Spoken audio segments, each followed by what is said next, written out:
Industries, saizi inaitwa Flora Food Groups. Asante sana, karibuni sana. Inaongozwa na ndugu Kukufao. Asante sana. Kenya Union of Commercial Food and Allied Workers pamoja na Madele Monde wanahakikisha ya kwamba matunda yao ni safi.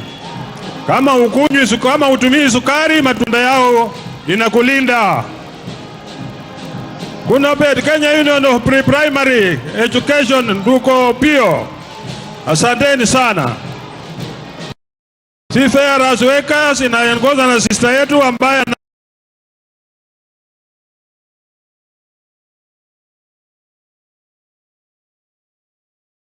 anajulikana na amefanya kazi mzuri. Kenya Hotel Bwana Sava, asanteni sana. Water Services Basta Madilta kiwango ya Sister Madilta, asante sana kwa kazi nzuri ambayo mnafanya. Mhakikishe maji yako ni yamesoshwa sawasawa na yanaendelea vizuri. University of Nairobi ndio hao wanapita, wanahakikisha ya kwamba vyuo vyetu zote zinalindwa vizuri na hasina shida. Wahakikisha masomo yanaendelea vizuri na wanahakikisha kila kitu inaendelea. Kenya Private University and Ukowiti pia iko hapo na inaendelea vizuri, kuhakikisha kwa wale zile universities ambazo haziko katika serikali inahakikishwa vizuri.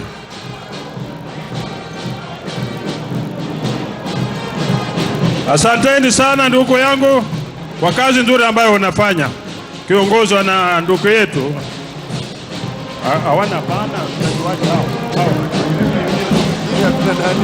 Kakuzi, ambayo inahakikisha kwamba tunalea vitu zetu vya kilimo vizuri sana. Asanteni sana. Na hiyo haya watu wetu wa Tailors and Textile, asanteni sana. Watu wanahakikisha ya kwamba kiosi chote ambacho kinalinda nafanya kazi nzuri. Tumefika kiwango cha mwalimu NAT. Watu wote ambao wako hapa, wengi wao wamepitia kwa mikono ya mwalimu, na ndugu Collins Oyu ndio kiongozi wao, na wanahakikisha ya kwamba elimu inaendelea kwa njia mzuri. Collins yuko, serikali imewaona. Tunawashukuru kwa umoja wenu. Muendelee kuhakikisha walimu wanalindwa sawa sawa. Hiyo ni jambo la muhimu sana. Run for peace.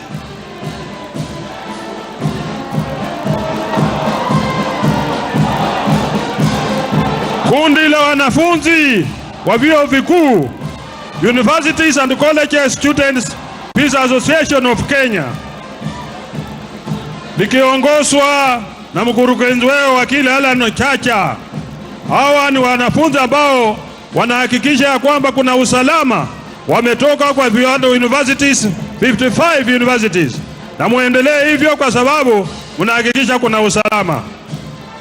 Asanteni sana. Haya watu wa Shoe and Leather, ndugu Maina, ndio hao wanahakikisha kwamba tunatengeneza viatu za kila aina, industrial shoes, executive shoes, kila aina zote ambazo wanataka kufanya, hao wanafanya. Viatu za kila aina, industrial za kila aina. Kiwa unataka kwenda kwa babu, unataka kujisaidia, unataka njia gani, yote na uhakikisha yote, pamoja na rangi yake ya kiwi quality shoe polish. Kiwi ni rangi ambayo imejulikana kwa miaka nenda miaka rudi, na anafanya kazi nzuri sana. Kenya Chemical Workers Union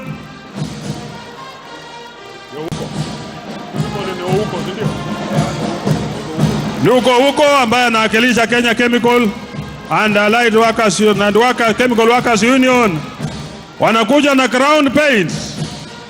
Crown paints ni rangi ambayo inajulikana kwa kazi nzuri ambayo inafanya. If you want to have the best, then it is crown paints. iwe ni kwa magari, iwe ni kwa manyumba, iwe ni kupaka nje, wapi kwa jua, pande gani yoyote. Crown is the king of kings. So crown is the king of kings. Na muhakikishe ya kwamba you don't miss on crowns. Asante sana watu wa glass packages. Hiyo ni Sister Njeri ambao wanafanya kazi nzuri kuhakikisha wanaendelea na kazi nzuri. Ken Paul the same, wanaendelea na kazi nzuri kuhakikisha yote ambayo wanafanya inatambulika na inaonekana. Hiyo ndio kazi nzuri ambayo wanafanya viwandani, bila kuhangaika, bila kufikiria lingine. Kazi inatembea sawa sawa. Bakeries ya ndugu Mwangure hao wanahakikisha pia wako salama usalimin kutengeneza mikate ya chakula zingine. Ndugu Mwangure, asante sana kwa kazi nzuri ambayo mnafanya, na kila jambo ambalo mnafanya tunawatambua. Asante sana Mass Recalls kwa kazi nzuri ambayo mnafanya. Kwa viwanda mnahakikisha ya kwamba kila jambo linafanyika kwa njia inayofaa. Shukrani kubwa sana kwenu.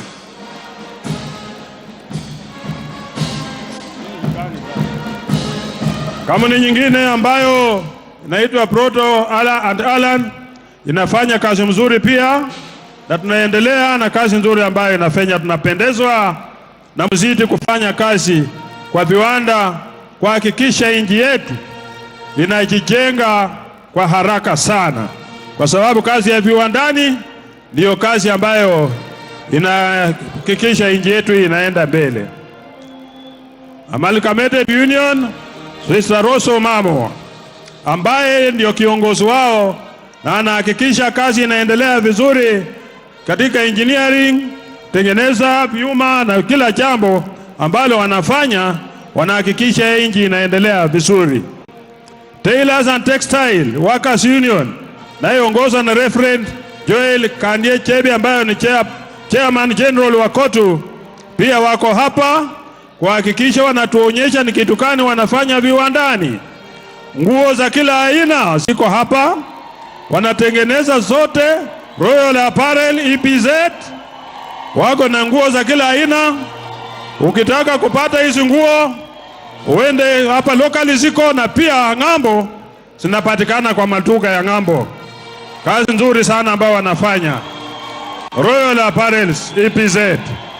Shukrani sana, mnajua kazi yenu na tunafurahia kazi yenu.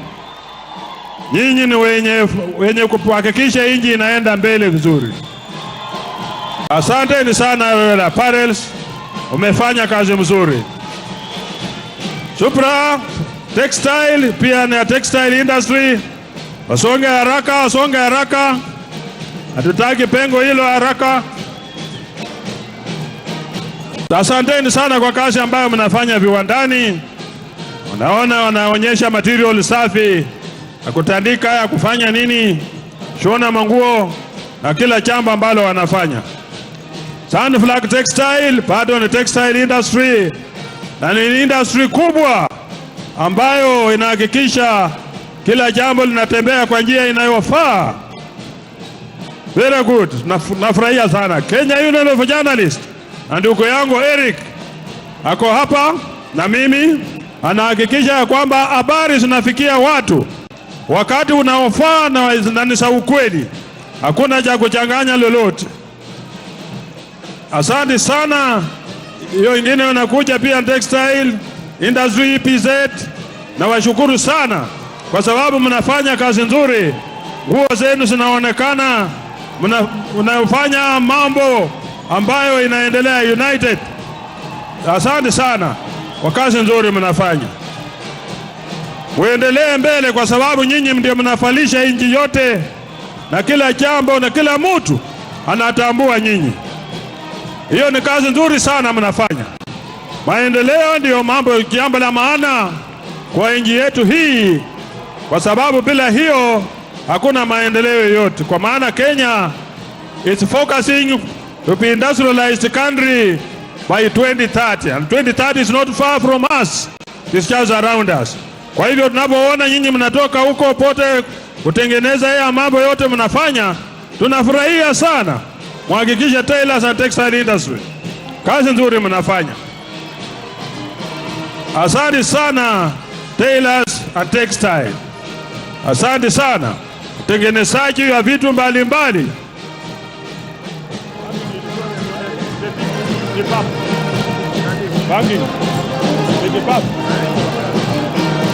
Haya, package insurance hiyo letipape naendelea vizuri. Alafu tipape ole tipape hiyo inaendelea vizuri sana, mambo ya insurance ya kampuni. Alafu Kenya Union of Commercial Food and Allied Workers, Kenya Union of Commercial, kazi nzuri. Haya, hii ni ndugu Torome ambaye ni concept naangalia kuhakikisha ya kwamba tertiary planning yote inachungwa kwa njia inayofaa. Kazi nzuri ambayo wanafanya, na hiyo ni yote ni ya Mungu.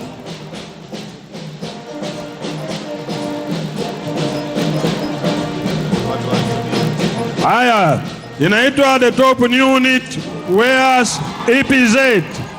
Asante sana, mnafanya kazi nzuri, yote hiyo ni textile.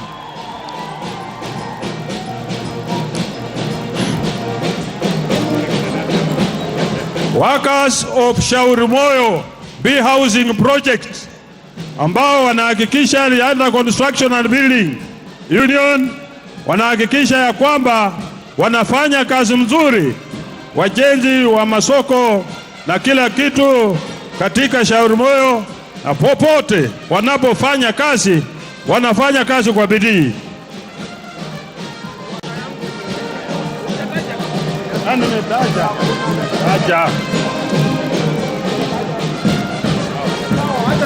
Na nimesema tuko majuli kuongoza na haya. Tuendelee na wakazi ambao watoka Kibera, Soweto, Leba, Social Security. Wewe maridadi sana kwa kazi nzuri ambayo mnafanya. Kenya Railways ambayo ni ya ndugu Jumo, nayo pia haikuachwa nyuma, wanaendelea na kazi nzuri, wahakikisha ya kwamba mambo yao inaonekana. SGR inaendelea kupanuliwa. Nashukuru Mheshimiwa Rais kwa sababu umenegotiate extension ya SGR, na nakushukuru sana. Workers of Mukuru Social Housing Mukuru, asante sana. Kenya Union of Domestic Hotels and Ukunjeru ndio wao wanakuja mbele kionyesha ya kwamba wanafanya kazi yao kwa njia gani. Domestic workers ndio hao ambao karibu sisi wote hapa ni employers, kwa sababu at least mtu ameandika fanyakazi wa nyumbani, na lazima walindwe sawa sawa, wapewe haki yao. ILO Convention number 189 na 190 ambazo zinawalinda ziko. Kenya Petroleum Oil and Workers Union ya ndugu Okoth ndio hiyo inapita hapa mbele, hakikisha mafuta yetu inalindwa sawa sawa na kazi inaendelea vizuri. Kenya Union of Commercial Food and Allied Workers ikiongozwa na ndugu Kabubi, Boniface Kabubi, ambaye ni mtu matata mashuhuri kabisa, anaongoza wafanyakazi wake vizuri. Automobile Association, Vehicle Evaluation Inspection na kila kitu inafanywa na AA. Ukitaka kuendesha kuwa mtu mzuri, Kenya itakupa mafunzo mazuri kuhakikisha ya kwamba inaendeshwa na kazi mzuri sana ambayo unafundishwa na inafanya kazi mzuri. Asante sana AA, unajulikana kwa mafunzo mazuri. The best drivers we have been trained by AA. Asante sana, asante sana. Ninyi ni watu wa nguvu, ninyi ni watu wa nguvu, mnaelewa kazi yenu, mnalinda nje. New White Apparel EPZ ndio hiyo inaongoza na Reverend Koel Kandia Chevi, wote wanajua kazi yao. Hakuna mchezo hapo. Na hawa nao wanakuja ni kupet ambayo inaongozwa na ndugu yetu Akelo Misori, ambaye ni mtu shupavu sana akiwa kwa shughuli zingine kama, lakini anaakilishwa na mdogo wake hapa, ambao ni walimu wetu wa secondary schools. Wanahakikisha watoto wote wanaenda university. Hakuna mtoto kuanguka hao wakiwa darasani, wote wanaenda university kama hao wanawafunza. Asanteni sana kwa kazi nzuri mnafanya. The County Government Workers Union ukiongozwa na ndugu yetu Roba Tuba. County Government, mambo matata yote iko hapa, kwa sababu ni watu wanajua kazi yao, wanalinda kazi yao vizuri. County Government zote ziko chini yao na wanahakikisha kazi inafanyika vizuri. Asante sana kwa kulinda nchi hii. Devolution ilifanya kazi nzuri na mnaendelea vizuri. You are well determined and you know what you are doing. Na washukuru sana kwa sababu nyinyi ni watu wa nguvu. Tukiendelea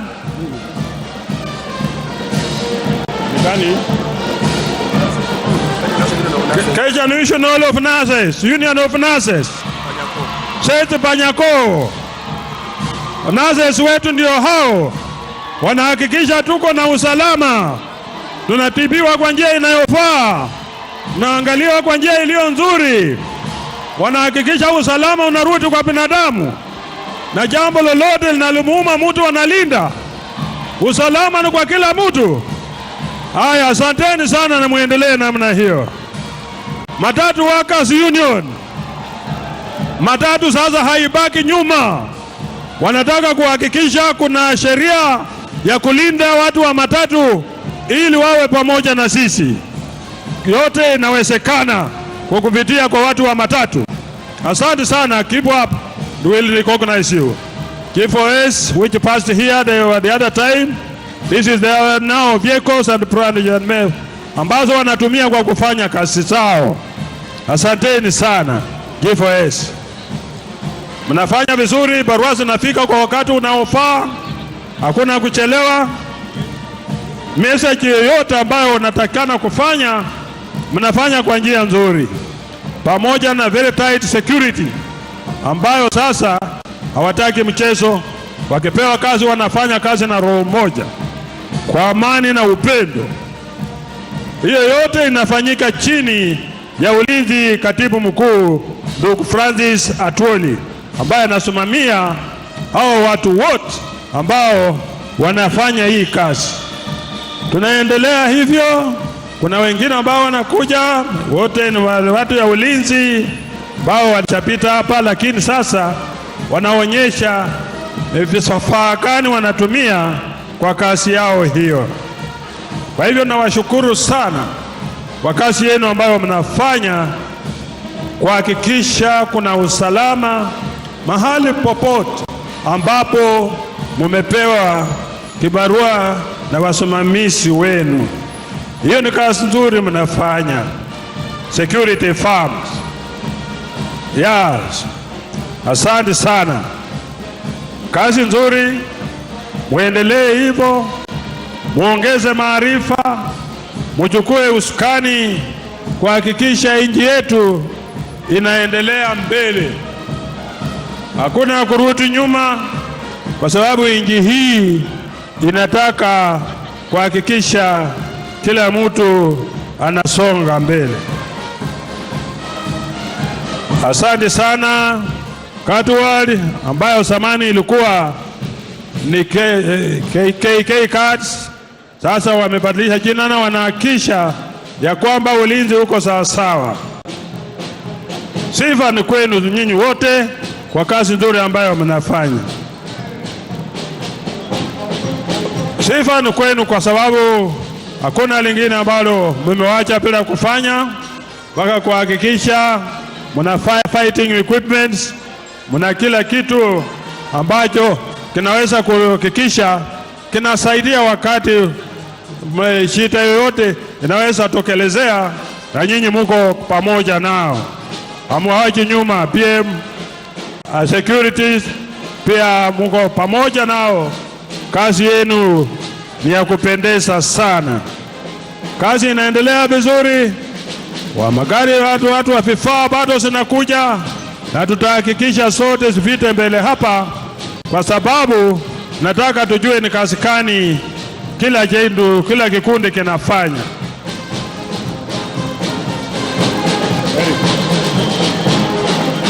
Tuendelee mbele SHA, ambapo kila mtu anaombwa ajiunge na SHA, kwa sababu hapo ndio usalama wako huko. Punguza mambo ya harambee kwa magonjwa, punguza mambo mengi, ingia SHA, alafu hakikisha ya kwamba unapata matibabu inayofaa. KenGen hawa ndio wanahakikisha tuna umeme, wakiongozwa na ndugu yetu Ernest na Dome Gatau. Wanahakikisha kuna stima inatoka kwa mfuke, inatoka sehemu mbalimbali, kuhakikisha hakuna blackouts na vitu zingine katika nyumbani kwetu. Waliniambia ya kwamba mwaka huu kuendelea mbele blackouts hazitakuwa. Asante sana kwa wale wanatoka kwa printing Prepupa ambaye inaongozwa na Sister Jerry. Asante sana kwa kazi nzuri mnayofanya. By securities na wale watu wa ulinzi na vingine, nashukuru sana.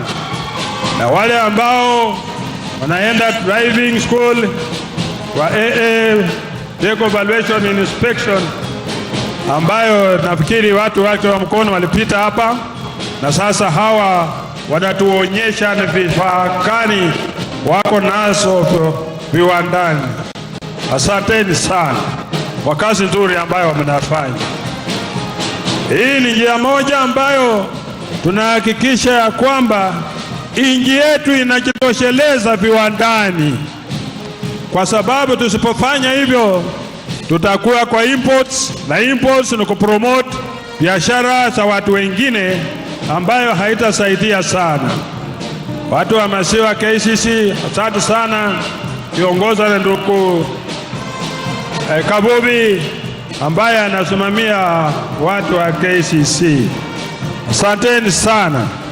Bado tunaendelea, kwa sababu Kenya hii wale watu wako viwandani ni wengi na wanafanya kazi nzuri sana kuhakikisha nchi inaendelea vizuri. Wale ambao wako mbali wafanya haraka, kwa sababu tunataka kwenda kwa kiwango kingine. Wale ambao wana control track wahakikisha wanakuja haraka. Nataka tukimaliza, kwa sababu tumepewa muda wa kutosha na rais wetu, kuhakikisha ya kwamba tuonyeshe vifaa ambazo tuko nazo.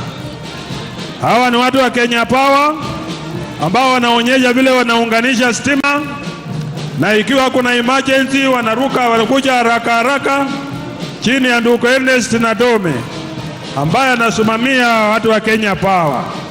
Hakuna kuleka, kazi ni kwenda kwa haraka. Yote inawezekana kwa ajili mambo hii inaendelea chini ya rais wetu Dr. Samuel Ruto, ambaye ameilinda sawasawa na anataka kuhakikisha viwanda zote zinafanya kazi kwa njia inayofaa. Asante sana. Na kwa wale ambao hawajafika, nafikiri tutakuwa na nafasi yenu mwaka ujao na mtaonyesha vifaa zenu. Asanteni sana, na tunaombea Mungu awabariki, awepe neema kuhakikisha ya kwamba nchi yetu inaendelea haraka kimaendeleo na kwa vyovyote vile. Asante sana ndugu yangu, usukani ni wako. Shukrani. Haya basi, pongezi kwa wafanyikazi wote. ambao wamewakilisha wale wengine na kutuonyesha vifaa ambavyo wanatumia kila wakati kwa kufanya kazi. Kwa heshima Mheshimiwa Rais, kwa sasa tunavyotulia, nataka niwakaribishe COTU Band, Ninga Flames na choirs kupatia wimbo mmoja kabla tuende kwa horodha ya sasa kwenda kwa hotuba. Kwa hivyo COTU Band, Ninga Flames and the choirs, uwanja ni wenu.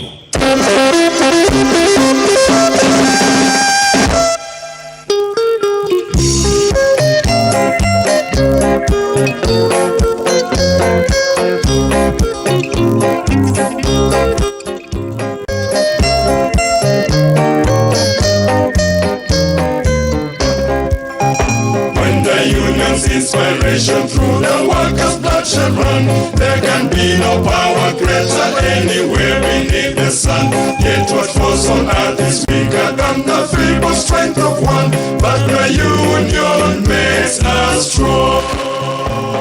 Solidarity forever.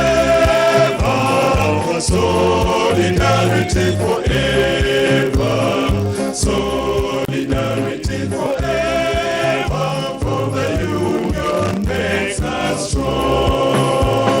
Solidarity forever.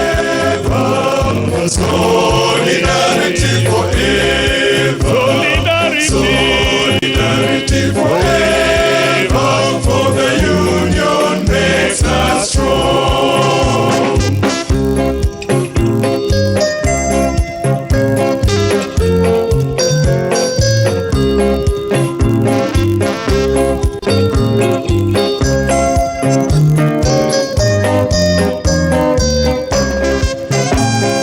Taken unto millions that they never joy to earn, but without a brain and muscle, not a single wheel would turn.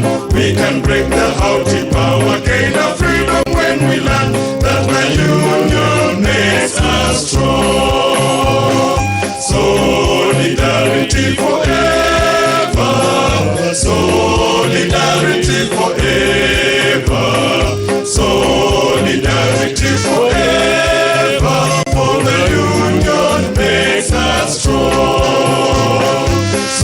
Solidarity forever.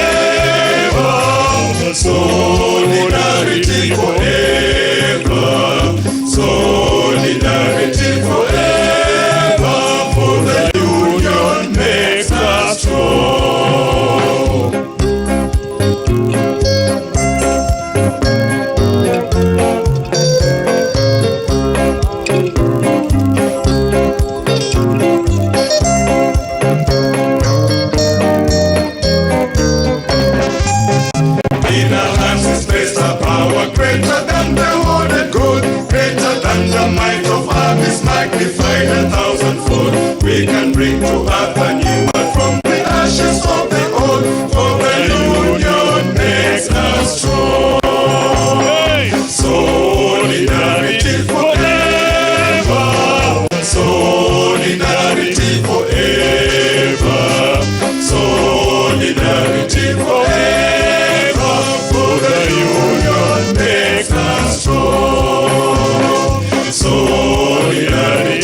for the union makes us strong. Tuwapongeze COTU Choir kwa wimbo wao Solidarity Forever. Najua wengi wetu wanajua chorus peke yake, kumbe ni wimbo mkamilifu. Tuwapigie makofi tena COTU Choir kwa kutumbuiza kwa wimbo Solidarity Forever. Kwa sasa Mheshimiwa Rais, naomba tuendelee na hafla yetu, na sasa naomba nimwalike the Chairman of General Central Union of Trade Union COTU, Brother Reverend Joel K. Chebi, aje anene machache. Tumpigie makofi tukimwalika mwenyekiti. Karibu sana.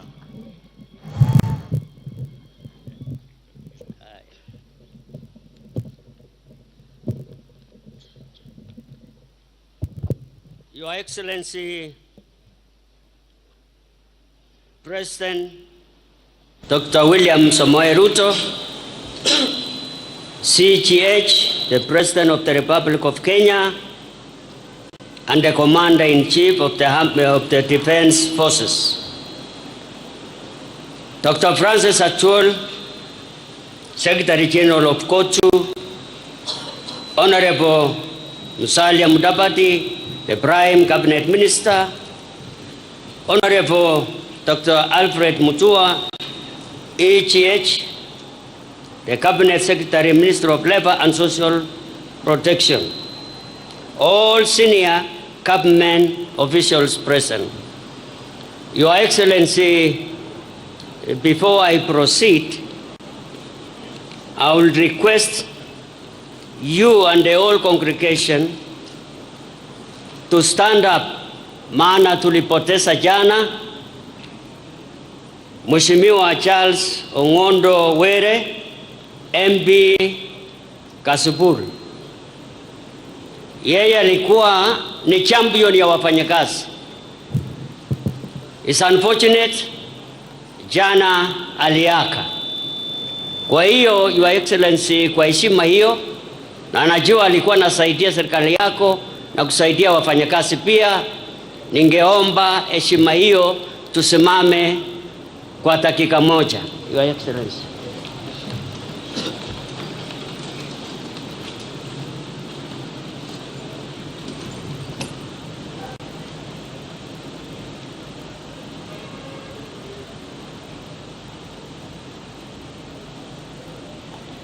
Thank you very much, Your Excellency. We can sit down.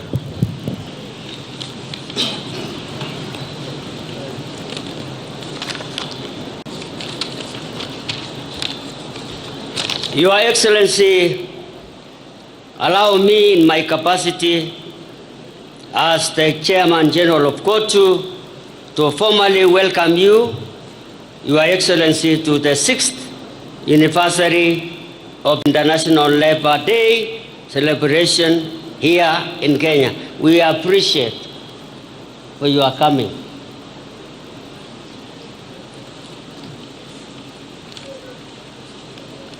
At the same time,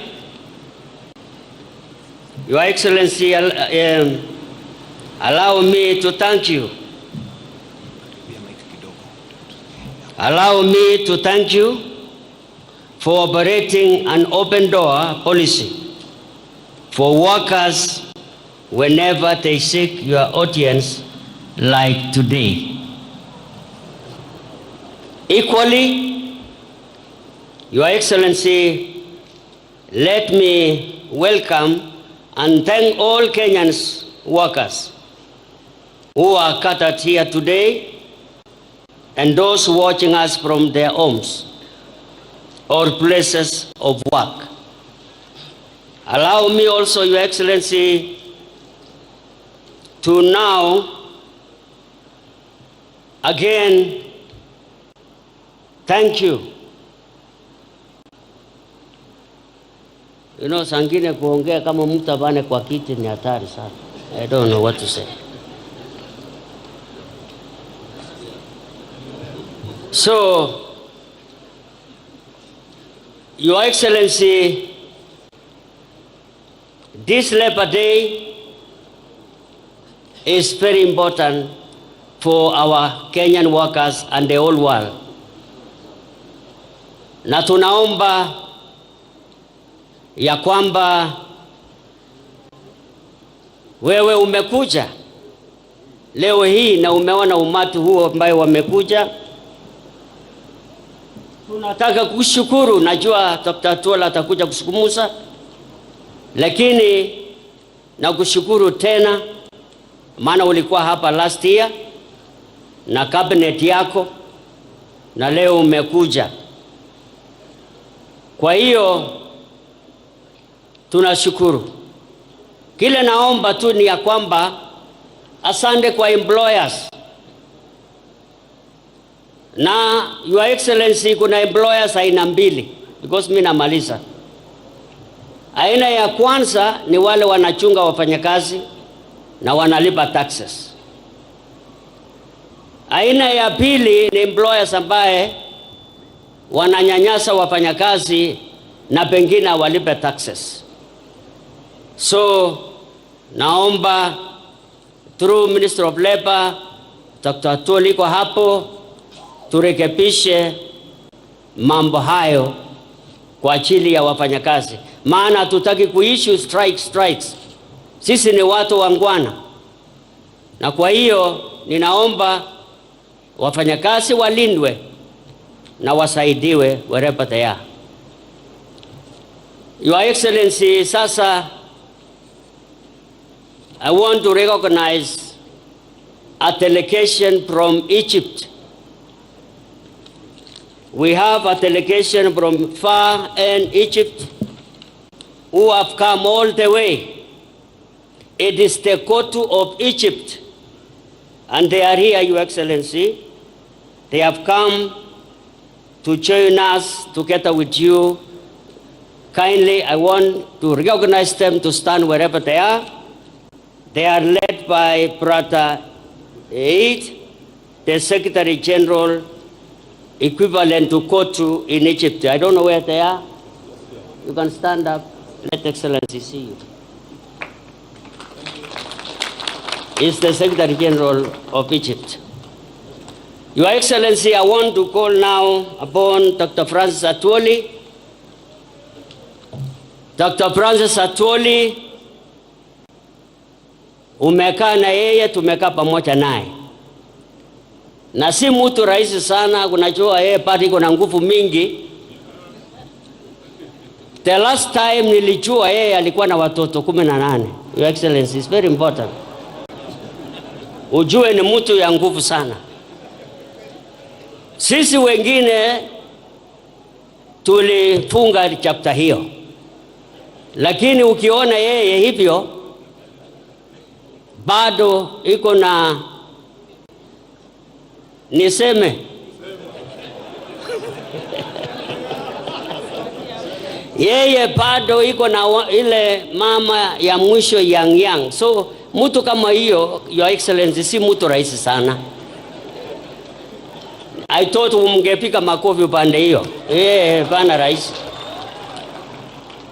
Kwa hiyo nashukuru kwa kazi yako. Hiyo kuendelea hivyo, uendelee, lakini tusaidie wafanyakazi. It is now my time, Your Excellency, to welcome Dr. Francis Atuola, na ningeomba makofi tafadhali. Dr. Atuola, katibu mkuu wa COTU. Reverend, sometimes you can make me laugh. Your Excellency, the President of the Republic of Kenya and Commander-in-Chief of the Defense Forces, Dr. William Samoei Ruto, I want to assure you that today I will be very, very brief, because in your position as our President, you have all information concerning the working men and women across our country. I want to recognize the Cabinet Secretary, I want to recognize your Prime Cabinet Secretary, Honorable Dr. Musalia Mudavadi. I want to thank him also to have taken time to accompany you.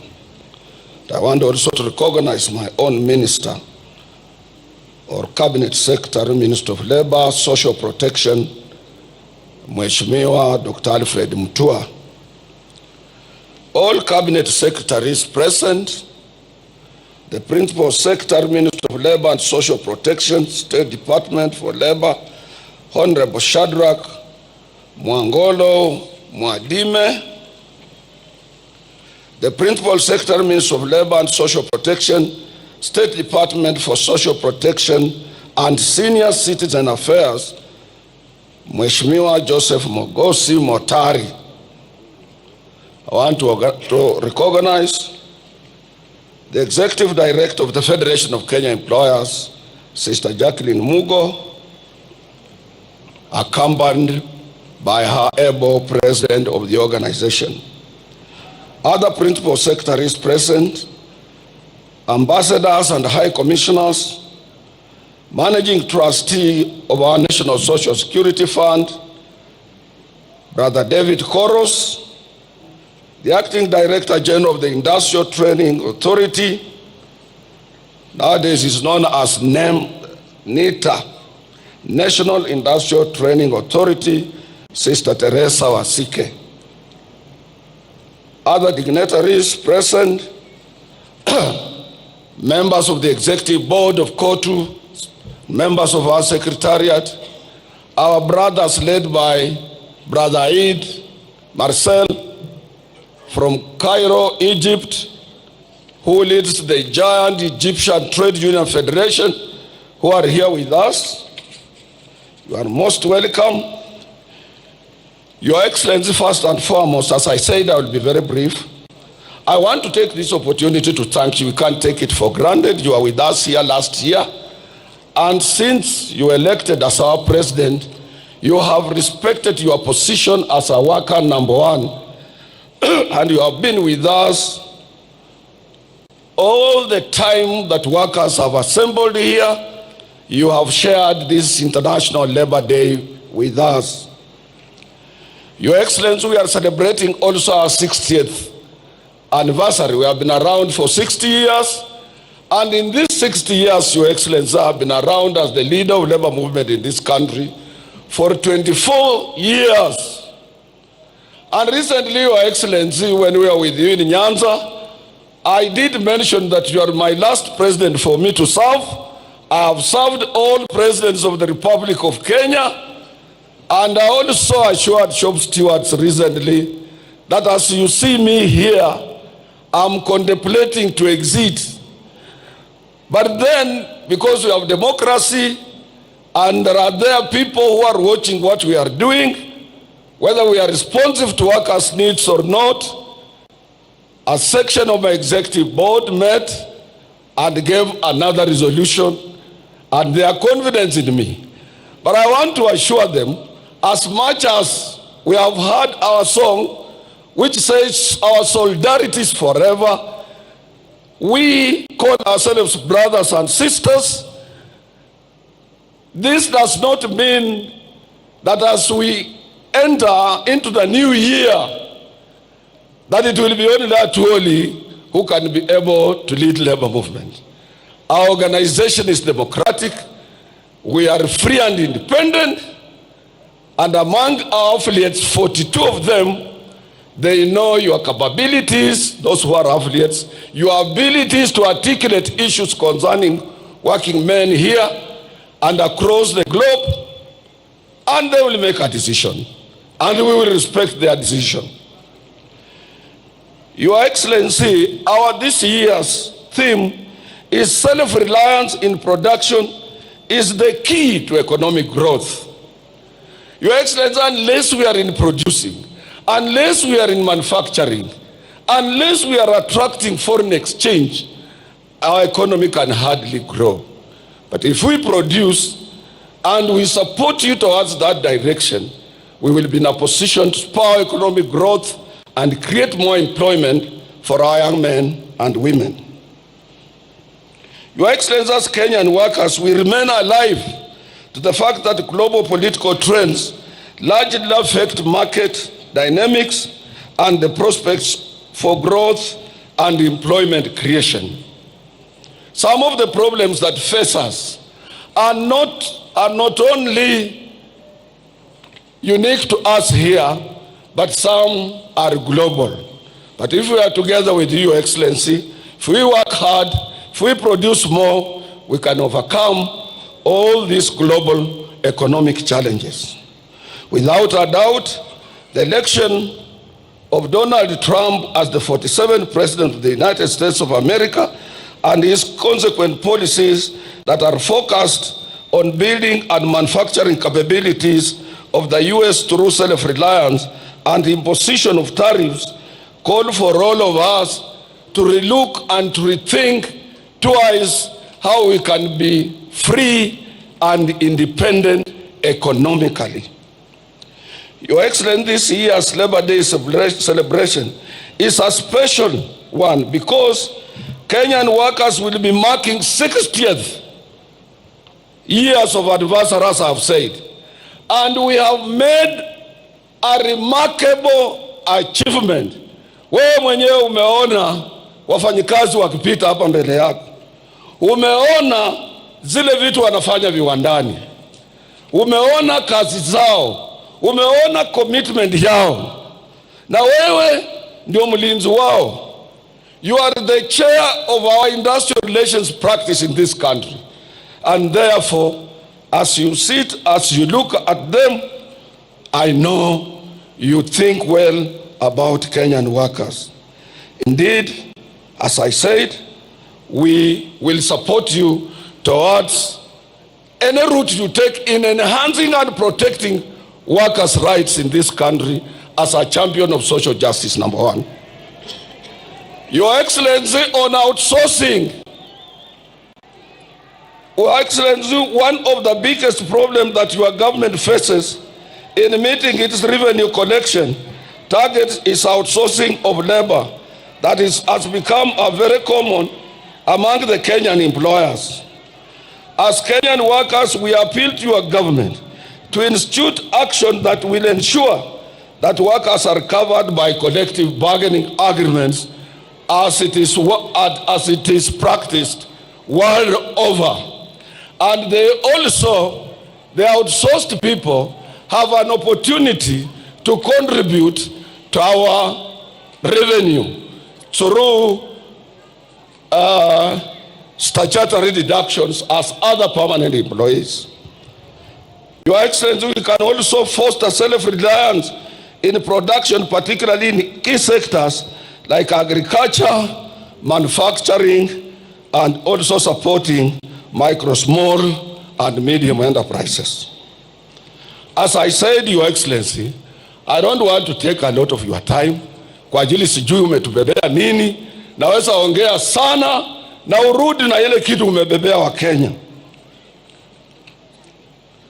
Your Excellency, you have seen the textile industry here. It is our wish that we support our textile industry.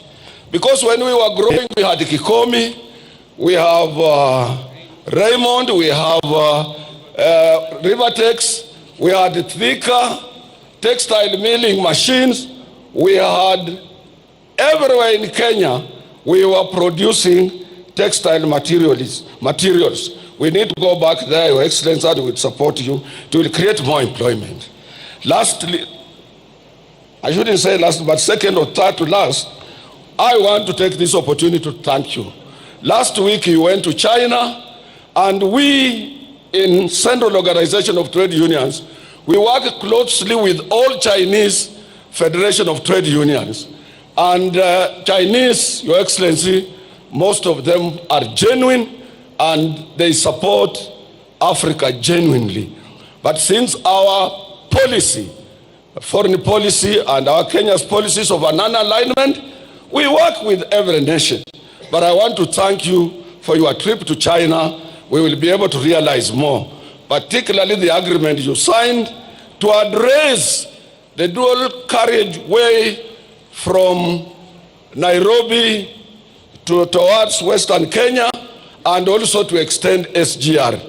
SGR is one of the important routes that will alleviate transport problems facing Kenyans. The other area I want to mention, President, that I cannot sit down without mentioning this. This is an area of patriotism. This one I will talk, and I will talk as a patriotic Kenyan until I go to the grave.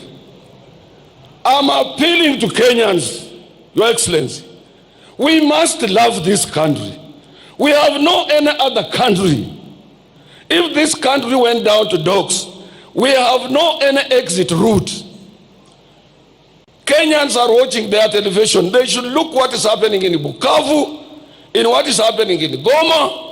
Pali mtu anatoka na watoto na kondoo, wanafika kwa njia, wana abandon kondoo, anarudi kwa watoto yake na wajafika pahali wanaenda. This is not the route we want to take. But Your Excellency, one day you Kenyans will remember me. If we don't regulate social media, if we don't, in China where you have been, it is regulated. With a population of about 1.4 billion people. In Dubai it is regulated. In UK it is regulated. In US it is regulated. Kenya cannot be free for all. Kenya can't. You see, that is the patriotism that we must follow. Your Excellency, I want to appeal to you also to apply reforms in public institutions like posts, those postal cooperation, to make sure that it is effective. Because if you look at Amazon, which does the same job in the US, it does very well. We want to make sure that that one is handled well. We support also, Your Excellency, the issue of leasing our sugar industries. They must not remain moribund. They must be seen producing sugar for our own Kenyan, for our own consumption and export for purposes of creating employment. We must support you so that we can be able to create employment. Lastly, Your Excellency, I want to appeal to you. This city belongs to all of us, and this city must reflect other cities of the world. This city must reflect Accra, Ghana. This city must reflect Abuja in Nigeria. This city must reflect Kigali in Rwanda. This city must reflect Abidjan in Ivory Coast. We cannot remain in a filthy city, a city of hawkers, a city of riders, a city of matatus, and when somebody arrives at the airport on Mombasa Road, is full of hawkers depicting the picture of poverty of Kenya. This must come to an end, and we are appealing to the national government to team up with the county government and make sure that we have a city. Let landlords paint their buildings, repair their pavements, and make sure Nairobi, we reclaim our lost glory of this international city. Your Excellency, we support your housing problem, and we appeal, since we are represented on that board, that workers should use their pay slips to acquire those houses. Workers have no money for deposit. We can use our pay slips to get into those houses. I appeal to you to go towards that route, Your Excellency. The other area, Your Excellency, I want to appeal to you. I want to assure you, not to appeal. I am sitting on SHA board representing workers. And I want to show Kenyans that SHA is working. SHA is now working.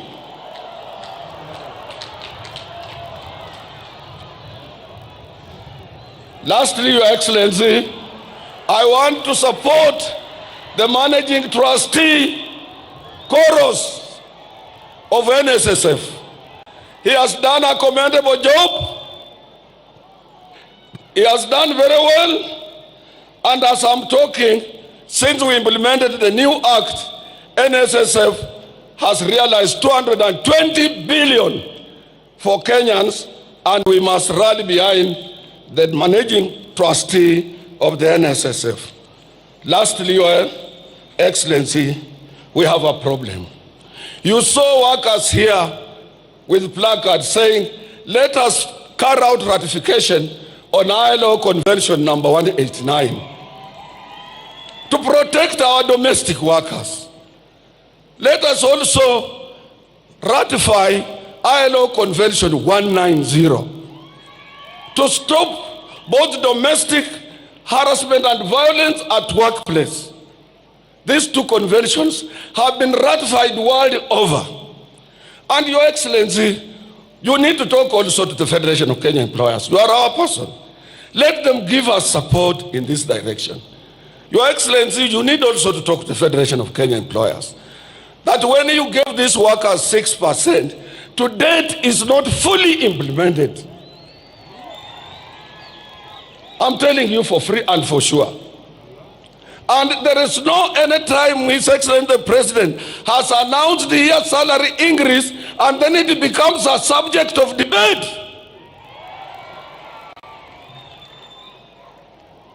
And when it comes to ILO Convention, it will be your government that will be accused at the International Labour Organization. It will not be COTU, it will not be the Federation of Kenya Employers or anybody else. So anybody frustrating the ratification of ILO 189 and Convention 190 is frustrating your government. Anybody who doesn't want that 6% you gave us to be fully implemented, he's not frustrating workers, but he's frustrating the government.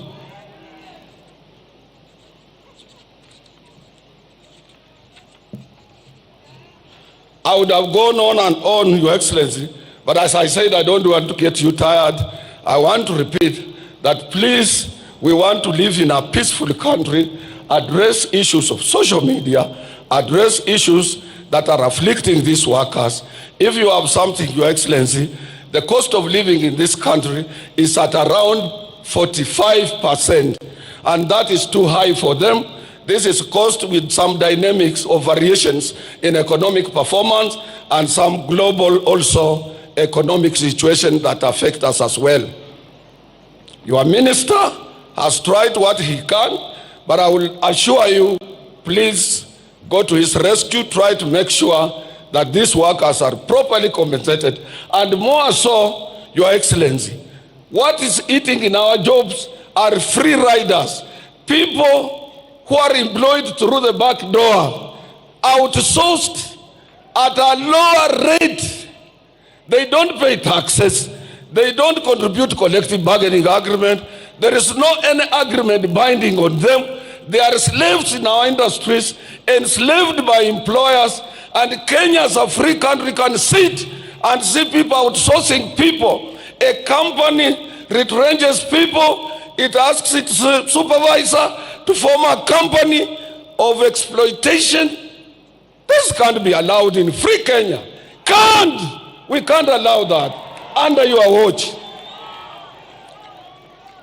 As I promised, President, I want to be very brief because we will be talking. May I take this opportunity to invite your Honorable Minister for Labor, Dr.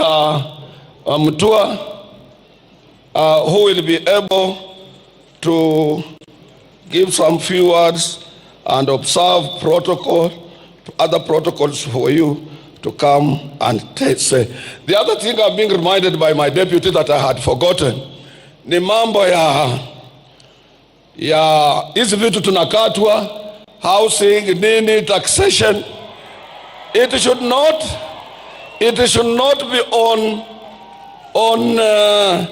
on gross salary. Hizi vitu vinatakana viwe on basic, so that gross, umefanya overtime, umefanya nini, it's not interfered with. And I know Your Excellency will look at that. All deductions, salary deductions, statutory deductions should be at basic, not on gross, where somebody might have toiled very hard to work on overtime and he doesn't realize something. Mwisho, Your Excellency, usitishike. Iko watu wengi wanapenda kutisha sana. Mimi nilikuwa hapa President Kenyatta akiwa president. After 3 years we had a problem in the government. Jaramogi left. Nilikuwa hapa when Moi was a president.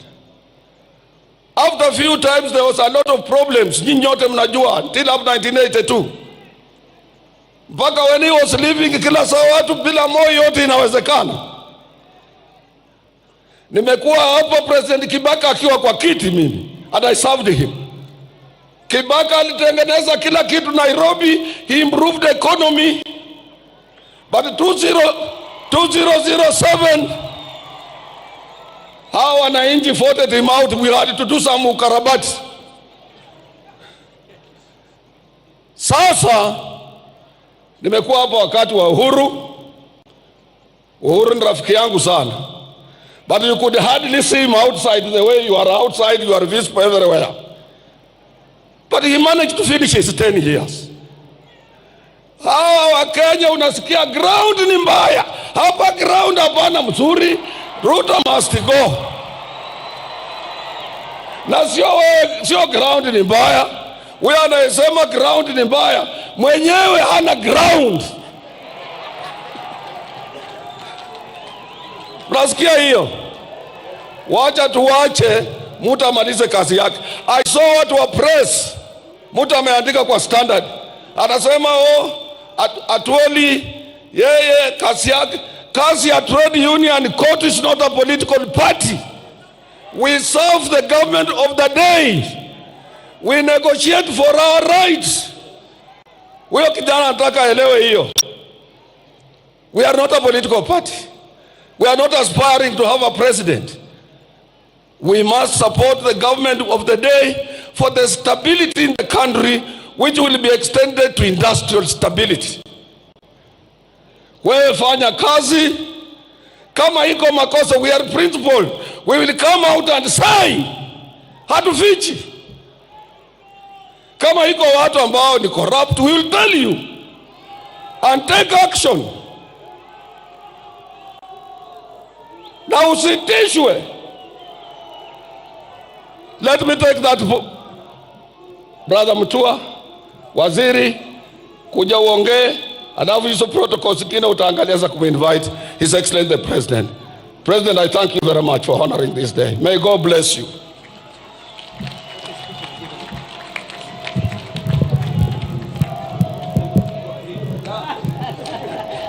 Thank you very much, Dr. Atuoli. I think that's the shortest speech you've given in a long time. Congratulations.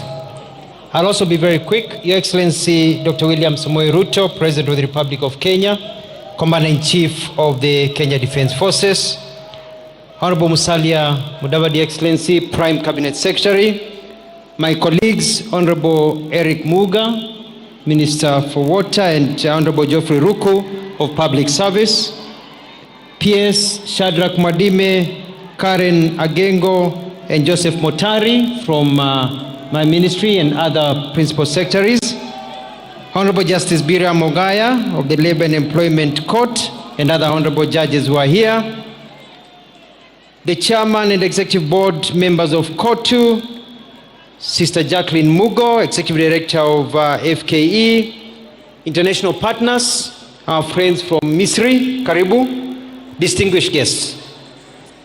Your Excellency, sir, the Ministry of Labor and Social Protection is on steroids to ensure labor, which is one of the 4 factors of production, is nurtured to play its role in the development of Kenya as per your amazing economic plan.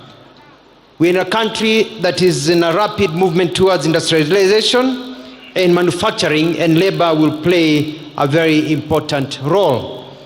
We are embarking on various areas of providing employment to our people. One, we anticipate that we are going to create over 500,000 jobs overseas, and we continue to put in place measures to ensure safe and orderly and regular migration and mobility. We have started dismantling cartels who had controlled this space for years, and we will continue to do so despite their theatrics. We have a program of Kazi Mtandaoni, Your Excellency, which you've launched, and by 2022 we are we approximately had 2 million Kenyans working in digitally enabled jobs, and the numbers are growing. It's a major growth, and we will be addressing some of the challenges, including the digital skill gap, unequal access technology, and other resources. Mheshimiwa Atwoli has talked about the challenges we are facing in social media. It's also an area that we need to have a conversation about to see how we can direct our energies from negativity to positivity so that we don't pull each other down. We have a program of Kazi Baharini, whereby we estimate to employ more people as seafarers and to work in the ocean, but there's a small challenge of seafarers' identification documents which need to be issued to revamp training curriculum of seafarers and give them opportunities. We have Kazi Kwa Ground, Juakali sector, Ujenzi sector. Thank you for the National Housing Program that is doing very well, affordable housing program, providing livelihood to millions of people by extension by the workers that are working there. Your Excellency, there are a few challenges impeding progress of the programs. For example, we have cartels and rogue agencies that are taking advantage of vulnerable Kenyans. We have fake news on low labor mobility pathways are being used to either mislead our youth or try to discourage them, and we are dealing with them. Your Excellency, workers are not slaves, they are workers and must be treated with respect. Recognition of their human dignity is a right and must be safeguarded at all times. Workers must be paid rightful legal wages, including overtime, and treated fairly without discrimination, and they should also enjoy decent work conditions. Workers in turn also need to be obedient, faithful, and dedicated to their employers because it is a relationship. Workers need to identify the few among them who steal from the employers and try to bring down the same business that are employing them. So we are going to ensure that workers and working conditions are set by the law and that people can go to work and work well. Your Excellency, kuko na shida kidogo. I get a lot of reports in my office about sexual harassment. Sexual harassment in our workplaces. Nataka kuambia Wakenya kwamba mrembo akiandikwa, our sister, our children, our daughters, akiandikwa kazi, usianze kumpangia, unaanza kumnyemelea, na akikukataa unamfuta kazi, unaanza kumharas. We must ensure there is a safe working environment for our young girls and even our young boys. That power dynamics is something that we'll be talking about. A manager should not be dating a junior in the same office because of those power dynamics. Soko ni kubwa Kenya hii, angalia kila mahali. Soko ni kubwa, wachana na wafanyikazi wanaofanya kazi na wewe. And we will not continue with this habit, and we will take measures to ensure there is no sexual harassment in our workplaces. Your Excellency, savings is critical. We are encouraging all workers to ensure they have a savings plan, either through the NSSF, or if you are not employed, you are self-employed in the Juakali sector, in SMEs, NSSF has a harbor to harbor program, or where you can actually continue saving. It is important. Waswahili walisema ya kwamba ujana kama moshi ukienda haurudi. You are young today and vibrant. Hakuna kitu kibaya kama kuwa mzee ambaye hana pesa. You save today for tomorrow, and we're encouraging all workers wherever you are to engage and register for a savings program. Mheshimiwa Atwoli, I want to assure you that ratification of the conventions 188 and 199 is en route. I've held a meeting with my staff. I've talked to the PCS, and we are going to accelerate together with other important laws that make sure that our people are given the rights that they deserve. Your Excellency, social dialogue is important. I'll be calling a meeting very soon between COTU, FKE, and all other social partners to discuss on working modalities. Strikes. At the end of a strike, people sit down and talk. And I want to encourage all workers, if there's a problem, talk to me. Let us sit down and discuss the problem before the strike, not sit down after the strike. And I can assure you we will be able to sort out many problems so that people do not go on strike, so that we have a country that is moving forward. Lastly, Your Excellency, I want to echo the words of Mheshimiwa Atwoli. You know, we hear very many words. I was a governor for 2 terms. Na wakati nilikuwa governor watu walikuwa wanalalamika sana. Unajua katika nchi yetu ya Kenya, kila mtu anajua kwamba ukiangalia shamba na unataka kulima, hilo shamba lazima upalilie, uchimbe kwanza vizuri, upande, mbegu ikimea upalilie, uweke maji, ikikua vizuri, kuna tumbili, kuna ndege, wafukuze wanyama, ndio uweze kupata kile ambacho ulikuwa unapanda, ndio uweze kupata. Na wakishia kwamba serikali hii ya William Ruto iko na mpango, na wakati huu bado tunaendelea kupalilia, na wakati huu bado tunaendelea kukuza na kufukuza nyani na tumbili, wengine tumeshawafukuza wameenda nyumbani, ambao kazi yao ni kuharibu ule mmea. Na nchi hii najua kwamba kuja 2027 wa Kenya watakuwa wanauliza William Ruto ulifanya nini, na sisi tutakuwa tunaonesha serikali yako imefanya hiki na hiki na hiki. Kwa hivyo nawahimiza wa Kenya tusubiri na tuone, watch this space, kwa sababu mbele iko sawa. And it is now my pleasure to welcome His Excellency Honorable Musalia Mudavadi to say a few words and to welcome you to address the people of Kenya. Thank you, Excellency.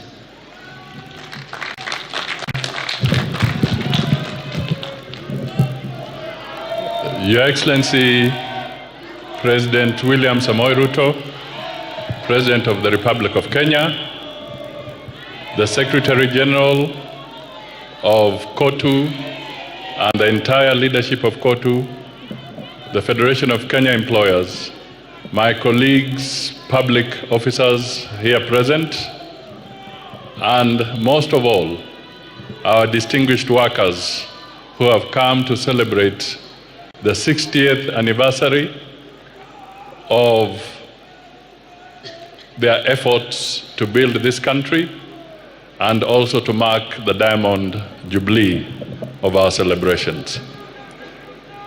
Your Excellency, I will not say much, but I just want to flag 2 issues. The first one is that this month,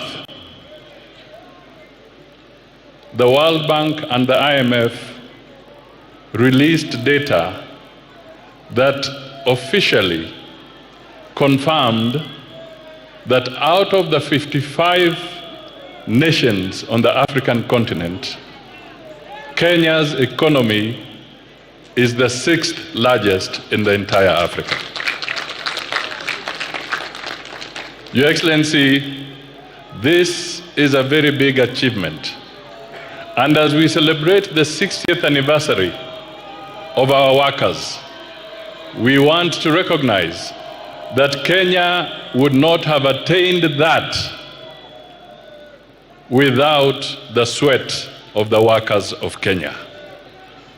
So we want to commend the workers, the producers of goods and services in Kenya for having played a very significant role in assisting Kenya to become the 6th largest economy in Africa. The second point, Your Excellency, on the same issue, is to emphasize that that growth must also come out of stable political leadership. Your Excellency, this is where you come in. You have led this country, you have maintained its stability, we have maintained democratic practices, and you are resolved to ensure that the stability is unquestionable. When we talk of the 6th largest economy, it cannot happen in an environment of turmoil, in an environment of conflict, in an environment of war, in an environment of political instability. And my dear brothers and sisters, the biggest threat to any nation is not terrorism. It is when the institutions of that country collapse. The president has held our institutions. The labor movement as an institution must be firm and solid. the working must be firm and solid. And all political structures and administrative structures must be solid. That comes through good leadership. And your President, Your Excellency President, you have been at the forefront in ensuring that we walk the straight and narrow path of ensuring that our institutions work. Kwa hivyo, ndugu na dada, kwa kifupi, nimesema tunawapongeza kwa sababu baadhi ya mataifa 55 ya bara la Afrika, uchumi wa Kenya sasa ni namba 6 katika bara la Afrika. Hatungefika kwa kiwango hicho bila jasho yenu kama wafanyikazi. Tunasema asante sana. Jambo la pili, hatuwezi kufika pale ikiwa hatuna uongozi thabiti. Kwa hivyo tunamshukuru Mheshimiwa Rais kwa kuhakikisha kwamba Kenya ina uongozi ambao ni wa kidemokrasia na thabiti. Mkiona watu wakizungumza, wakipiga kelele, wakifanya nini, hiyo ni demokrasia. Na wengine wanafikiri kwamba hiyo kelele inamaanisha kwamba Kenya imeharibika. La, jaribu kupiga hiyo kelele katika sehemu zingine. Hata marafiki zetu wengine wanashindwa kuandamana kwa mataifa yao, wanakuja kuandamana Nairobi, wakiandamana mambo yao. Kwa hivyo Kenya ni thabiti na sisi tutii sheria, na ni wajibu wangu sasa kuwaomba msimame ili tumkaribishe Mheshimiwa Rais aje ahutubie wafanyikazi wa taifa letu. Hebu tumkaribishe kwa makofi. 1, 2, 3. Asante sana. Thank you very much. Tafadhali tunaweza keti chini. Thank you very much. Asanteni sana. Mheshimiwa Prime Cabinet Secretary, waheshimiwa mawaziri, makatibu, katibu mkuu wa COTU Daktari Francis Atwoli, and the entire labor movement leadership. Ndugu na dada wafanyikazi wenzangu wa taifa la Kenya, hamjambo. Hamjambo tena. Wafanyikazi hoye. Wakenya hoye. Mimi nafurahi sana kuungana na nyinyi katika sherehe hii ya muhimu ya kuadhimisha siku ya wafanyikazi katika taifa letu la Kenya. Pia kuadhimisha miaka 60 ya COTU katika taifa letu la Kenya. Na kama mfanyikazi, naungana na wafanyikazi wenzangu. Kuna wale wafanyikazi wako permanent and pensionable.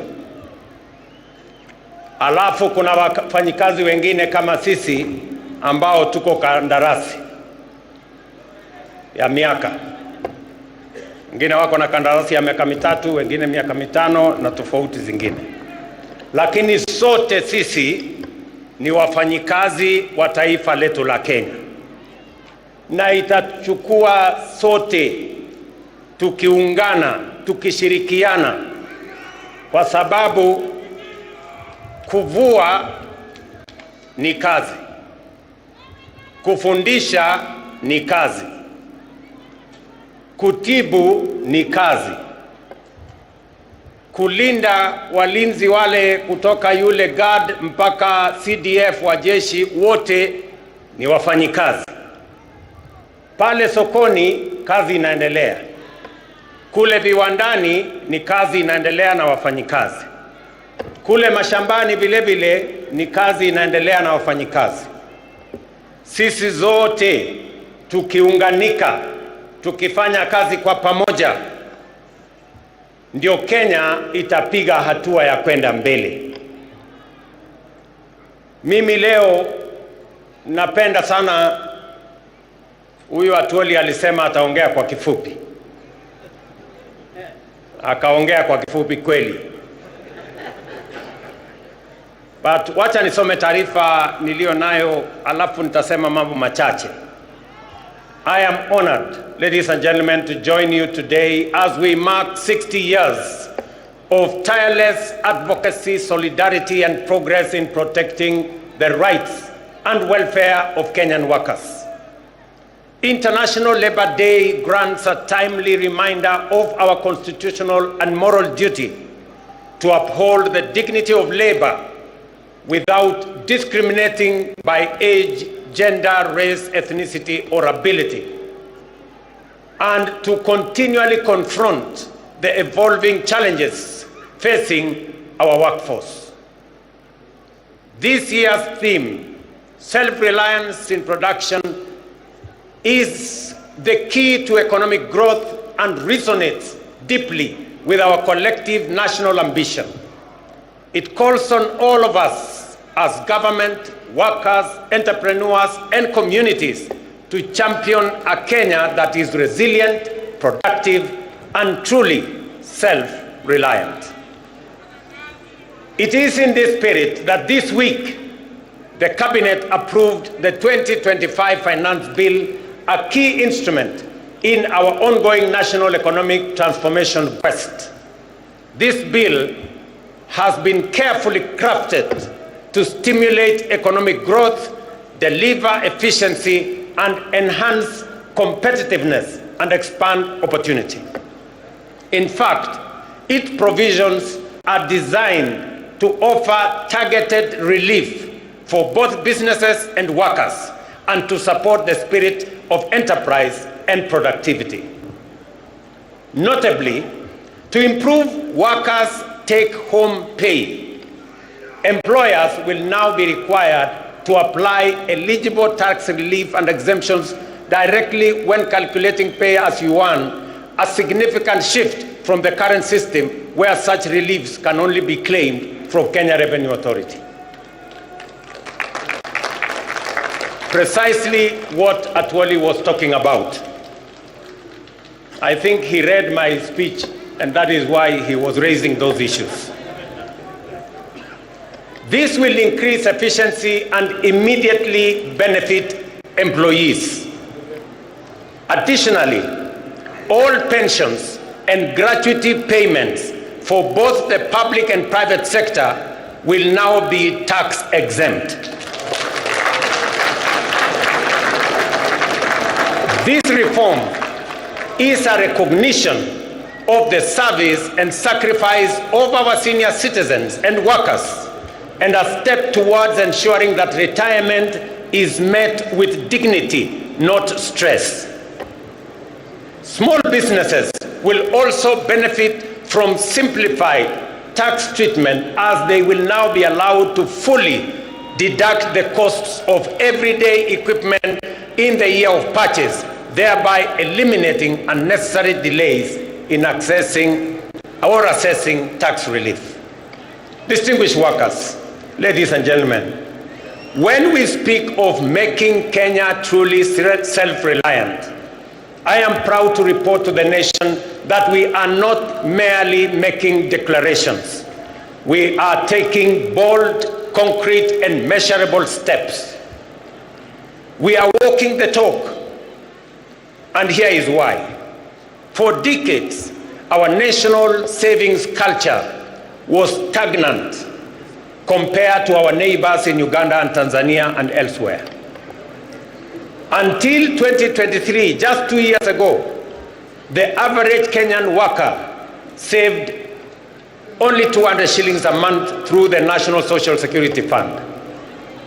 Over a span of 60 years, we collectively as a nation managed to save 320 billion. In 2023, we operationalized the law mandating a savings contribution of 6% by both employee and employer, and the result has been remarkable and impressive. In just 2 years, we have mobilized 280 billion in national savings, nearly equal to what we saved over 6 decades. By end of this year, we will have doubled that 60-year figure. And by 2027, we project to have raised close to $1 trillion in domestic savings. Kenya's savings to GDP ratio currently stands at between 10 and 12%, depending on the calculation you apply. My intention is to raise GDP or savings as a percentage of GDP to 25% in the medium term. That will enable us as a nation to build a pool of resources that we can use to lend to the SMEs and the private sector, and we can grow more businesses and reduce the cost of borrowing, so that the double-digit borrowing of 18% or 20%, it is not possible for us to grow our economy, to grow more business, to expand enterprise if the cost of borrowing money is high. We must bring it down to single digit. And the route to bringing it down to single digit is to build greater savings in Kenya. I want to thank the Kenyan workers. I want to thank Dr. Atwoli and COTU and FKE. When we sat down with them, they saw the point when I made the case to them that it is time for Kenya to measure up to what other countries are doing, and we have to make the necessary decisions so that Kenya can build savings in a manner that it will help us, one, reduce old age poverty. When I came here for celebrations, Atwoli here told me Kenya is number 92 in the worst countries with old age poverty. Because if you save 200 shillings, when you exit at 60, maybe the entire savings you will have made is like 70, 80,000. 70, 80,000 will not last you 2-3 months. And that is why after retirement, many workers die. So we must make sure that after retirement, all workers will have a decent livelihood, and they can have a good measure of pension, and also make sure that they can have monthly income coming from their hard-earned savings when they had the energy to work. The blueprint of our inclusive plan in the bottom-up economic transformation agenda is anchored on 5 key pillars: agriculture, micro and small enterprises, universal health care, affordable housing, and the digital and creative economy. I must stand here to thank the Kenyan workers from across the divide. You all remember that in 2022, we had challenges of food insecurity. We had challenges of inflation. We had challenges of exchange rates. I want to say and to report to the country that after 2.5 years, our Kenyan farmers have done a tremendous job. They have produced food. We have supported them. We increased our maize production by 40% in the last 2 years. We increased our production of coffee. We increased our production of tea. We have increased our production of sugarcane. And today, our import bill, importing maize or sugar or the other commodities, has gone down because our farmers are producing more than they have done before. We must commend them because they are working for the people of Kenya. I must also say that because of the interventions that we have made, inflation has come down from 9.6% to 3.5% this year. Exchange rate has come down from 165 to the dollar to now 129 to the dollar. We have expanded our foreign exchange reserves by 2.4 billion shillings. 240 billion shillings. So we have made progress. And that is the reason why the IMF last week listed Kenya as the 6th largest economy. In 2022, Kenya was the 8th largest economy. In 2.5 years, we have managed to overtake Angola, we have managed to overtake Ethiopia. Now Kenya is the 6th largest economy in Africa. In fact, it is the largest economy in East and Central Africa. And it is because of the Kenyan workers, the collective effort of our farmers, of our workers in industry, of our teachers, and everybody else that has contributed to moving Kenya to where we are today. I am very confident about the future of our country if we work together in the manner in which we are working together.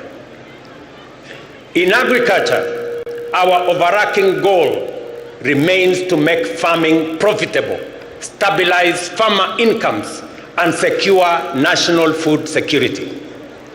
The reduction of fertilizer prices has led to 40% surge in maize production, boosted farmer earnings, reforms in the coffee sector, including the elimination of inefficiencies and corruption, and the streamlining of the Nairobi Stock Exchange have raised farmer prices from 50 shillings to a kilo to between 100 and 150 shillings to a kilo now.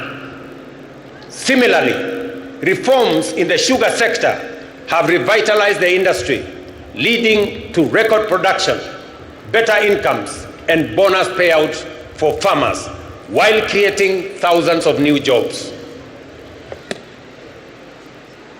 I recall with very deep personal satisfaction seeing Mama Redempta Makoha of Mumias receive a bonus check of 80,000 in January this year, money she has proudly used to advance her well-being. That is what real impact and transformation looks like.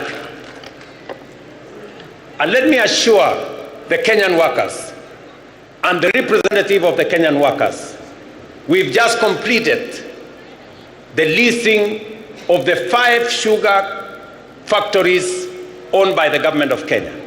They will now be commercially run by private sector players who have the acumen, the resources, the know-how on how to run business. And I want to assure you that no worker is going to lose their job. In fact, with the increased efficiencies, with better performance of these factories, we are scheduled to hire more workers so that we can drive our sugar industry. Our affordable housing program is another flagship initiative delivering real impact. By end of April, it had created 250,000 jobs spanning architecture, engineering, urban planning, masonry, carpentry, plumbing, electrical work, while reinvigorating local economies. I proudly saw workers from affordable housing in this meeting, and I want to commend them for the transformation they are carrying out in the Republic of Kenya, not just in Nairobi, but everywhere else. This program will, in the next few years, expand home ownership across the country. Ladies and gentlemen, the MSME sector remains the greatest untapped reservoir of employment in Kenya today. Our commitment to unlocking its potential is resolute. The Hustler Fund continues to deepen financial inclusion and support entrepreneurship at scale. To date, over 25 million Kenyans have accessed nearly 70 billion through the fund, with over 4.5 billion mobilized in savings. We have also introduced a 9-band credit rating system to formalize credit histories and unlock new opportunities for those without traditional collateral. Already, more than 4.5 million borrowers with A and B rating have qualified for the Hustler Fund Bridge product, linking them to commercial banks and paving the way to the formal credit market. Over 400,000 have transitioned to this product, with some accessing up to 150,000 without security, without title deeds, without logbooks. They can now have access to 150,000. These borrowers are the future of our enterprise and economy. Ladies and gentlemen, our education, we are closing the teacher shortage gap that existed in 2022 of 116,000. We have recruited over 76,000 teachers in the last 2 years. And we have set aside another 2.4 billion shillings in this year's budget to hire additional teachers, 20,000 of them, with effect from January next year. Further, the government has allocated another 1.6 billion for capacity building for teachers and another 1 billion for the promotion of teachers, so that we can have them assist us produce more human capital and more workers with skills and competencies to manage our economy and to run our country. This investment has improved student-teacher ratios, enhanced literacy and numeracy, and generated stable employment in communities across the country. Labor migration continues to be a cornerstone of our strategy to expand jobs for Kenyans. Last year, over 200,000 Kenyans secured jobs abroad. This year, we are strengthening our efforts through targeted recruitment and bilateral labor agreements. The newly opened labor attaché office in Berlin will help operationalize these partnerships and serve as strategic hub for accessing opportunities in the broader European countries or European Union of 26 countries. The net well-being of workers is incomplete without health security. I am pleased to report that over 21 million Kenyans have registered under the Social Health Authority, up from 8 million under what was NHIF. This is a monumental leap towards universal health coverage. I urge every Kenyan to register, and I am happy that every day I watch the SHA portal, and every day between 45,000 and 50,000 Kenyans register. They are assessed, and we are moving the country towards universal health coverage. We are overcoming the teething problems that existed, and more Kenyans are beginning to realize that we can have universal coverage, reaching out to as many Kenyans as possible. Distinguished workers, ladies and gentlemen, the right to join a union for protection of the values of fair pay, safe working conditions, and the right to unionize is a constitutional guarantee.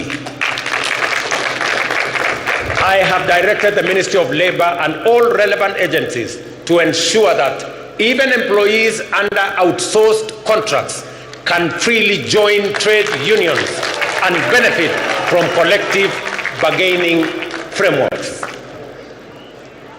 Additionally, I am also pleased to announce that Kenya will ratify the two critical ILO conventions. ILO Convention number 189 of 2011 on domestic workers to safeguard their dignity and rights, and ILO Convention number 190 of 2019 on eliminating violence and harassment in the world of work. Dr. Mutua and team, you know what you need to do, so that when we come here next year, we will report to the Kenyan workers that we have ratified and we have concluded our work. As Dr. Atwoli has said, when we agreed to enhance pay by 6% last year,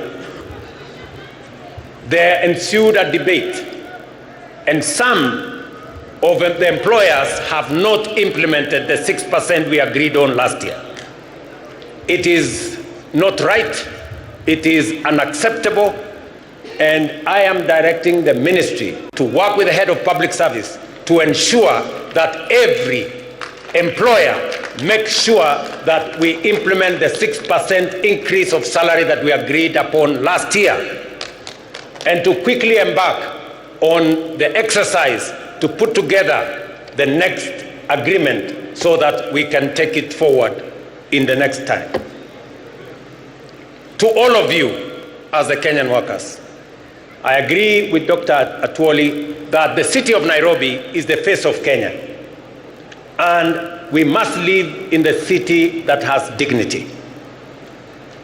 And I have joined hands with the county government of Nairobi to make sure that we complete all the link roads to make sure that the city of Nairobi has motorable walkways and decent roads in different estates, especially in the informal settlements.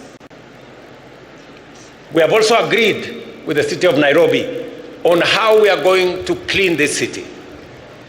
As I talk to you, we have 20,000 young people under the Climate Works arrangement, because I made a commitment that we are going to clean Nairobi River and make sure that we develop additional social housing for the people of Nairobi to give dignity to the city of Nairobi.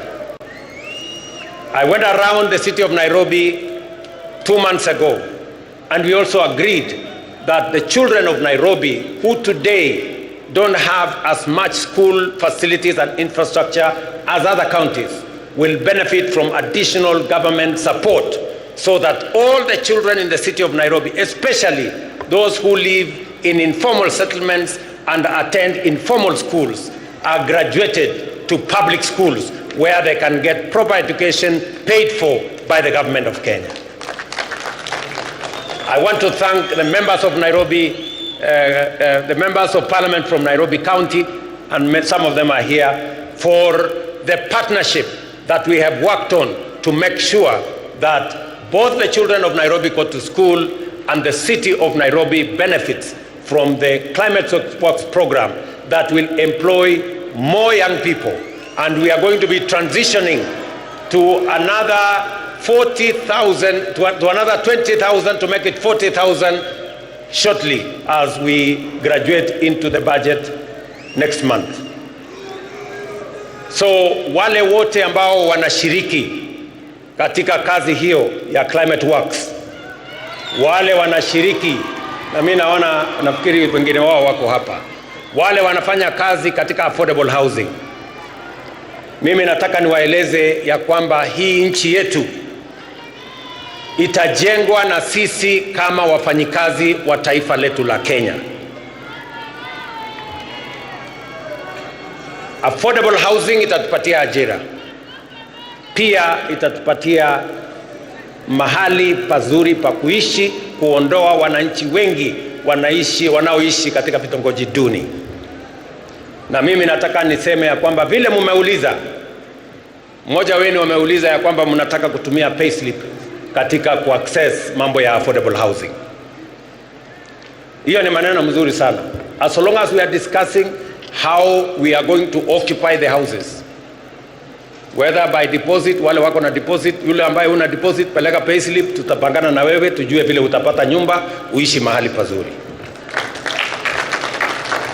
So tushirikiane namna hiyo, tufanye kazi hiyo kwa pamoja, na mimi nataka niwaeleze ya kwamba Kenya itabadilika. Nilikubaliana na watu wa China. Wakati nilienda China, pengine watu wengi walikuwa wanafikiri tumeenda kukopa madeni zaidi. Hapana. Tulikubaliana ya kwamba tutajenga barabara kutoka Rironi kwenda Nakuru, baadaye mpaka Malaba. Lakini sio kwa madeni. Hapana. Tutajenga barabara hiyo kutumia investment.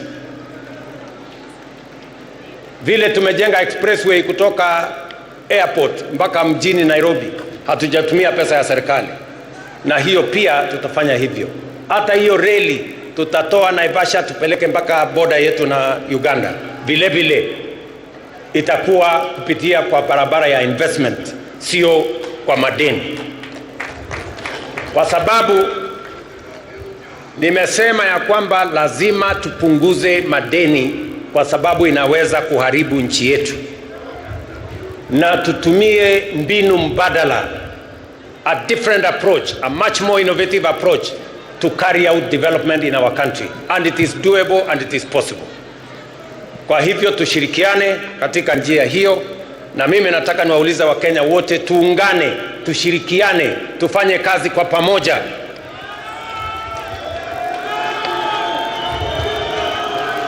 Uchaguzi inakuja 2027 na Wakenya wataamua mambo ya uchaguzi 2027. Kwa sasa tushirikiane, kila mtu afanye kazi mahali ameajiriwa.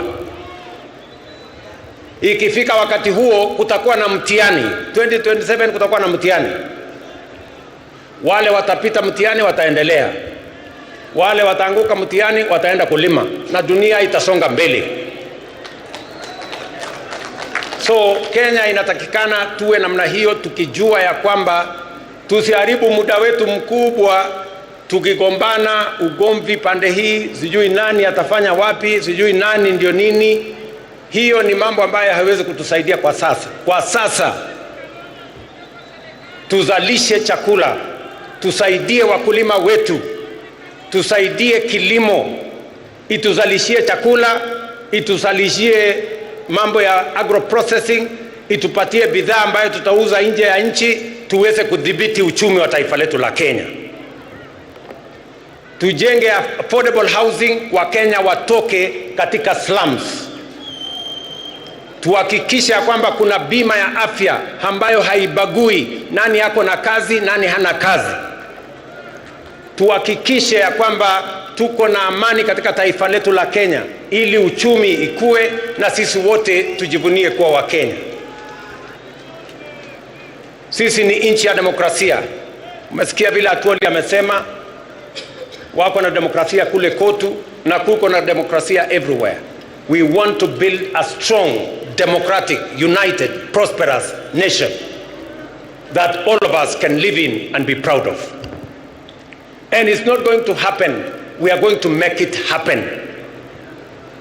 And it's going to be a product, a prosperous Kenya is going to be a product of decisions that we make. We cannot be prosperous if we don't make the right decisions. We cannot develop if we make the wrong decisions. We must make the right decisions for the country to grow.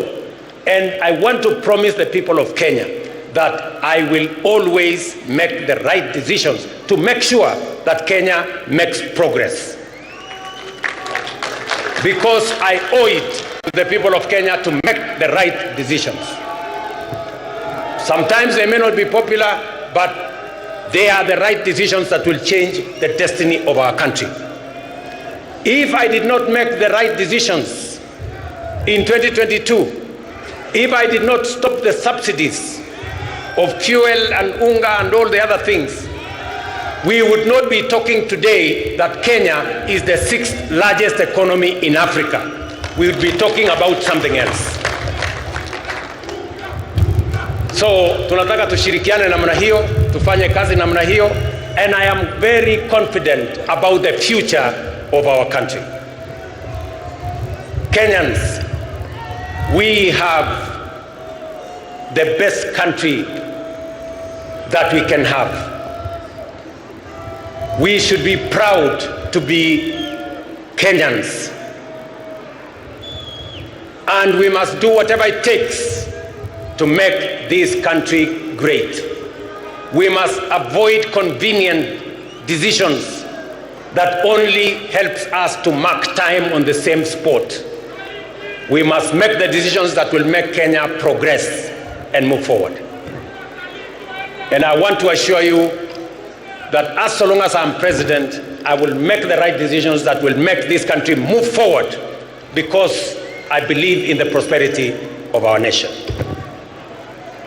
I want to thank all of you for joining us today in this wonderful celebration of 60 years of COTU, and to commit to you that we are going to work together as partners in building our nation.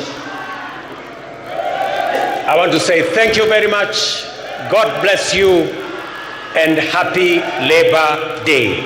Asanteni sana. Tumpongeze rais kwa makofi tafadhali. Naomba tumpongeze rais, na sasa mahali tulipo, kama umeketi, naomba tuweze kusimama ili tumalize kwa wimbo wa taifa. Kama kuna mahali umeketi, tafadhali tusimame sote.